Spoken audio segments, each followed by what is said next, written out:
Greetings. Um, I still don't know what this channel is about yet exactly, but at some point I decided that I'm going to talk about books. I don't know why. I don't know why we need to talk about books. Just go and read them. But people on YouTube were making videos about books, and I thought their lives were aspirational and desirable, and so now I'm going to imitate them. Now, bookshelf tours seem to do quite well, and I have quite a few over here, but also I don't have the energy to show all of them. So instead, I decided to do a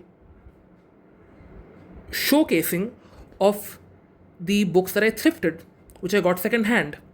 Yep, that's right.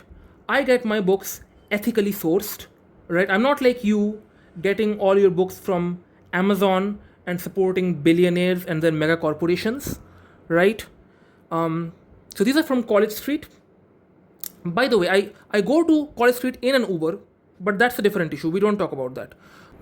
I get my books secondhand from two places, College Street in Kolkata and the Sunday Book Bazaar in Hyderabad, where I did my masters. I have them kept separate for no good reason except just to make sense of them. And I decided to make this video because, well, with these second-hand books, you kind of have more of a story. With these second-hand books, you kind of have more of a story to tell with each of them. So I thought this would be more interesting to watch than just a bookshelf tour. So I will start. So these are from College Street. I'll start with Penguin Classics, right? These vintage Penguin Classics. This is Chaucer's Canterbury Tales, translation by Neville Coghill. By the way, I really like these vintage classics because I don't know what it is, but they seem to have a different philosophy of translation when Penguin first started out, which is to be immensely readable. Like, these are good translations, and for some reason they're out of print. And the translations are still good, but sometimes I feel like they try to capture a little more of the nuances of the source language, which is not by itself a bad thing, but with these older translations, it almost feels like you're reading the text in, well, not modern day English, but pretty close to it, right? So this is not in old English. This reads like uh, at most Victorian English. So, because I have the Old English text of Canterbury Tales, which I needed for my bachelor's, but the Penguin Classics line was started with E.V. Rieu's translation of the Odyssey. And again, there too, the philosophy was that this needs to be very readable and for a mass readership. So I don't have the Odyssey, but I also came across the Iliad. So that was cool. Haven't read this one, but oh, there's a bookmark. I've been looking for this. Anyway, so these here's another one. Oh, so sometimes I keep these books in little plastic cases because they are kind of fragile. But for some of them, I took them out of their casing because the plastic cover that I put them in was almost opaque. So I have them marked over here. I Can you hear this? So I took them out just to make this video, and now I'm stuffing them back in. Anyway, this is, I hope you can see this, Guy de Maupassant's The Mountain Inn. So that's a collection of short stories, and I really like both the translations and the design of these vintage Penguin classics. I had another one, which was Don Quixote. So with that one, its jacket was mostly intact, but major portions of it were gone. Like the entire back half was gone, and so I kind of printed it out and tried to restore it. And I can't show it right now. I'll put up pictures, but I lent it to a friend to read. So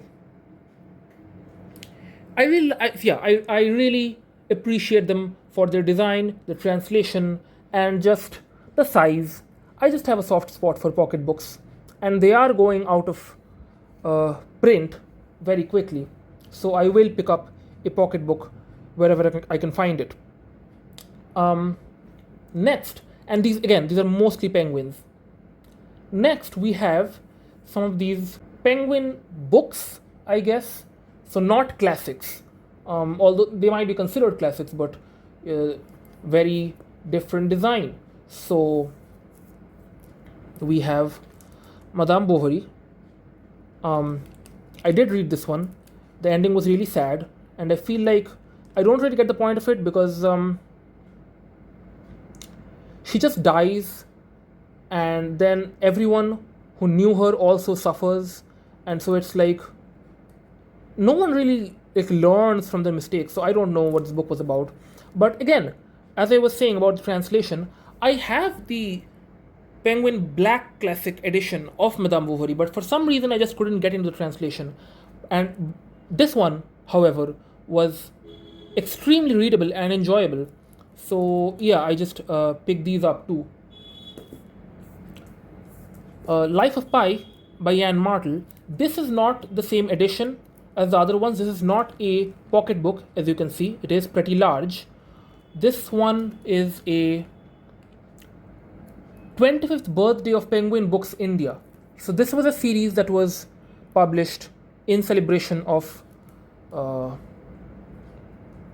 25 years of Penguin India. So they published a few Indian, not Indian titles, but is Life of Pi an Indian title? It's a Canadian author, but mostly we have Indian authors in this run, right? As you can see. So I don't know what that's about. Then I have a few more vintage Penguin books. So Saint John, Bernard Shaw. So plays come in red, and I have another one from their mystery and crime series. So these come in green. It looks almost blue because the color has faded. It looks green to me, but and finally we have a prized copy for which I will have to set my phone down because it is that delicate. A copy of Pelican Books, The Intelligent Woman's Guide to Socialism, Capitalism, Sovietism, and Fascism. So I'm having to read this backward because it's recording mirrored. But I believe this was the first title that was the jacket is literally coming off. I believe this was the first title that was published in the Pelican Book series. So this is mostly non-fiction, I believe. The jacket, because these come with jackets, which I was surprised to find because I always thought only hardcovers came with jackets, but this one too comes with jackets, and it is in two pieces, as you can see. Maybe I'll frame it someday. I don't know. I will set it aside. The actual book is in okay condition. I did have to do some restoration. So, for example, this bottom part was entirely gone, and so I cut out a piece of cardboard and pasted, printed. I printed out the cover design and then pasted it on top of that. So it is readable now. The pages are together. It fell out of the cover, but the pages themselves are stuck to each other together, and so it is sturdier than it seems. But by the way, funny story about that last book. Um, Sometimes when you get really old books from College Street, they will have bookworms in them, and so you don't want that getting into your other books. So, a good way to get rid of them, I found, was to just stick them in the freezer in a little plastic bag. And so I did that with some of these books. And so my mom said, what if the worms get into the food? And I was like, Mom, if the worms survive in the freezer, then the freezer is not doing its job, right? So, anyway, those are my Penguin books from College Street. Now we're moving on to other publishers. In Cold Blood by Truman Capote. Non-fiction. Interesting what Capote does with non-fiction. I got this copy because it has the tie-in movie poster sticker, which I thought was pretty interesting. Um, and then we only have two more books left from Kolkata, and these are interesting because I did not get them from College Street. I got them from a bookstore. So, Seagull Books is a publisher based in Calcutta, if you know of them. They specialize in translated fiction, but at some point they were selling a bunch of second-hand books for some reason. I don't know where they're from, but I got this, the most conspicuous copy of Marx's Capital. I haven't read this. I haven't read the whole thing. I've read a little bit of it. Intend to finish it at some point in my life. Uh, the second book is a little more interesting. It's an academic publisher, Wesleyan University Press. This is a collection of essays on Marxism and science fiction. Red Planets. Um, so I read the introduction and the conclusion and a few of the essays, but I think this is a good way to like find out new and cool science fiction series you might want to read. So, next time you're looking for a unique read, just open up Google Scholar. Um, anyway, I will set these aside because we're done with them, and we will move on to Hyderabad. Now, I don't have much to say about these books because I basically picked up most of them just because I thought they looked cool, as you do. But yeah, so another one by Truman Capote, Summer Crossing. So this is his, not his debut novel, because he wrote it before his debut novel and decided not to publish it. It is really cool how much character he can flesh out in this few pages. So I highly recommend it. Actually, would make my top 10, I believe. Uh, so some Penguin popular classics: The Way of All Flesh by Samuel Butler. Have not read this. I don't think I ever will, but I like having it on my shelf. So a few more Penguin popular classics, but these are a slightly different design. These green recyclable Penguin popular classics. Their whole deal is, I think, that they are recyclable because they have this logo on the back, which makes it really ironic that I have them in plastic cases. But yeah, Dickens. They're both Dickens: The Tale of Two Cities and Great Expectations. Um, some plays which I also haven't read. Plays Pleasant by Bernard Shaw, and Murder in the Cathedral by T.S. Eliot. This one's weird. It's a joint publication by Faber and Penguin. I didn't know that they did that, but interesting nonetheless. These are some. What is this run called?